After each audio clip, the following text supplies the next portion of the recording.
राम समर्थ श्रीराम. भाग 53. भगवंतांनी म्हटलंच होतं अर्जुनांना की प्रतिपक्षातले सर्व योद्धे माझ्याद्वारे मारले गेलेत, तू फक्त निमित्त हो. आणि हे म्हटल्यानंतर ते कथन किती उचित आहे याची जाणीव सुद्धा अर्जुनाला झालेली आहे.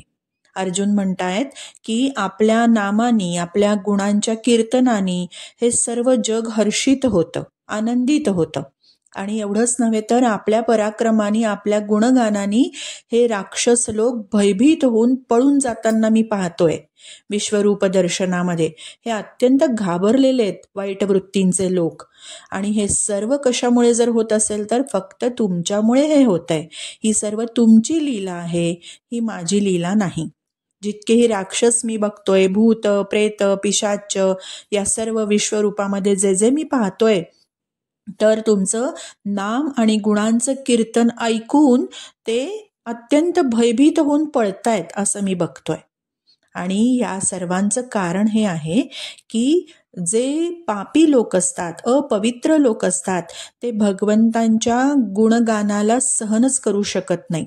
त्यांच्या ठिकाणी गुणगान सहन होत नाही आणि ते तिथे टिकून राहू शकत नाही. आणि जर त्यापैकी, या अत्यंत वाईट वृत्तीच्या लोकांपैकी जर ऐकण्यासाठी जर तिथे कोणी टिकला तर त्याचा सुधार होतो, त्याची ती दुष्टयोनी समाप्त होऊन जाते आणि त्याचंही कल्याण होतं.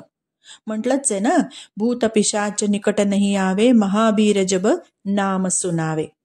जिथे जिथे आपल्या दैनंदिन कामामध्ये या राक्षसांना दूर घालवणाऱ्या भगवंताचं नाम, भगवंताचे गुण किंवा त्यांच्या लीलांचं श्रवण, त्यांच्या कथा, त्यांची कीर्तनं असं जिथे कोणी करत नाही तिथे मात्र राक्षसांचं बळ चालतं.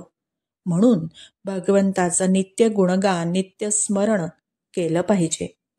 श्रीराम समर्थ श्रीराम.